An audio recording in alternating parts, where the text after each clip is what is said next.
Well, yes. I mean, I do believe inflation is in the process of peaking.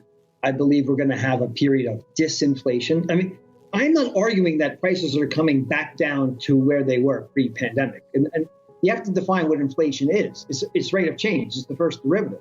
I'm saying the second derivative of that change is going to be lower than it was in the last print of 9.1%. That's all I'm saying. So inflation going from 9.1 to 7 something percent, perhaps by the end of this year, is disinflation. It's not deflation. It's not falling prices. It's prices that are rising at a slower rate. That's a fact, in my opinion. That's what's going to happen. And the reason why it's going to happen is look at the growth rate of money supply. M2, the growth rate of M2 is crashing. And the government stimulus checks have stopped arriving in the mail for the most part. You have some ancillary states, I think there's 15 states sending relatively smaller amounts of stimulus, but that doesn't counteract the fact that the Fed is going from 0% Fed funds rate to 3.25 to 3.5 by this year. Now that's a pretty significant rate of change on interest rates, no matter how you slice it, okay? 350 basis points in 1 year is a whole heck of a lot. I don't care if you're talking about Jerome Powell or Paul Volcker. And on a percentage basis, it's the fastest rate of change we've ever seen before.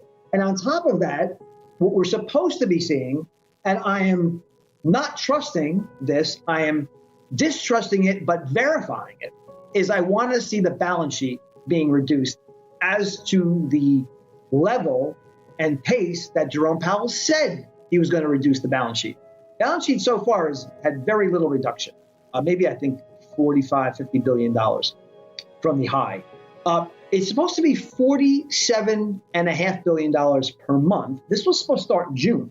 We are now in August. So there's something going on. In fact, here's what I wanted to say. This is such an important point. I doubt you hear this anywhere else because Wall Street is made up of a bunch of cheerleaders. But listen to Powell's press conference. He was actually asked a question about the balance sheet. And what he said was, he gave us some gobbledygook about trade settling, but he said it's about to ramp up significantly. It's going to jump to $95 billion a month in September. And then he said this in response to a reporter's question. He said that the balance sheet will take 2 to 2.5 years before it reaches equilibrium. QT will have a duration of 2 to 2.5 years at the pace of $95 billion a month before the balance sheet reaches equilibrium. That's from his mouth. Now, I'm mistrusting and verifying. But if that's the case, if we're going to go to 3.25 to 3.5%, right now the effective Fed funds rate is I think it's 2.3 right now, effective Fed funds rate. If we're going to go from 2.3, 2.25, 2.3 to 3.25 to 3.5, plus drain almost $500 billion of money supply between now and the end of the year, that is the most hawkish central bank in history, and it exists in the context of, and we can debate this all you want, but in what we have to agree on is a very weak U.S. economy and an extremely weak global economy. Don't forget, we have Bank of England saying today that we're going to have a recession throughout all of 2023. GDP in the Eurozone is slated to contract later this year. Japan is contracting. The U.S. is contracting. China's manufacturing base is contracting. So you have a very, very weak construct and some of the most hawkish central bankers in history. If you want to fight the Fed and fight the business cycle and the liquidity cycle, you can do so and get all FOMO'd up about a bear market bounce. But for me and my investors, we are going to be patient. We're going to stay safe. We will cover shorts and go long panic bear market sell-offs, not try to get caught up in the fear of missing out. Yes, I do expect the credit market to freeze. Now, first of all, Jamie Dimon at the start of this year said this would be the best economic growth that the United States has ever seen. That's what he said in January, okay? Then a few months later, when the market crashed by over 20%, it was an economic hurricane. Doesn't know if it's going to be a Cat 1, Cat 5, is it going to slam into the United States? He doesn't know. But the way I look at things is I see a credit crisis coming. If one does arrive, it'll be late 2022, early 2023. And it's all predicated on if the Fed prosecutes on their plan to continue to hike interest rates to fight inflation and continues, or I say continue, actually prosecutes on their plan to drain the balance sheet. Before we continue, help us clicking that YouTube like button and subscribe now to our channel. This shows the algorithm that you valued this information. And it helps us spread that message. Sharing is caring. And now, let's continue. I have bad news for you. If you're not rich by now, you're screwed. And if you're in debt, you're even double screwed. How so, you might wonder?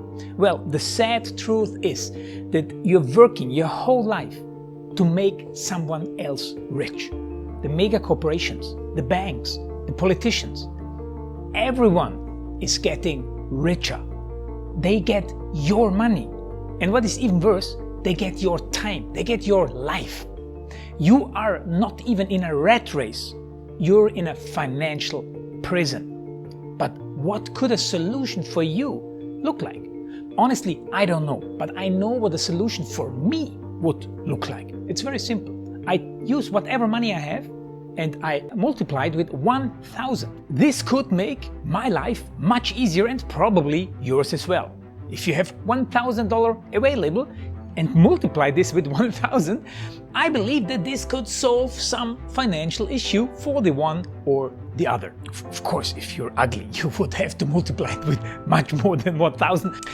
My name is Marco Stan, and this is what I decided to do. I decided to 1000x my money. This is not a joke. I know what you may be thinking. What is this guy talking about? How should this work? This is not possible. Well, I made a detailed video where I laid out my plan. And some clever folks might even want to look at this plan and copy it and do exactly what I do. This is just a little hint on the side. You have two options. You leave, you forget what you have seen. You do whatever you're doing and you hope that somehow you get some other results. Good luck with that. Or you click the link below the video. You enter your email address because I'm not showing this to everybody. You at least watch my video on how I plan to 1000x my money. The choice is yours. Make the right choice. Join me. See what a different future you could have. See at least how I intend, how I plan to do the 1000x. So click on the link below, enter your email address, and I see you on the other side. Your Marco Stan.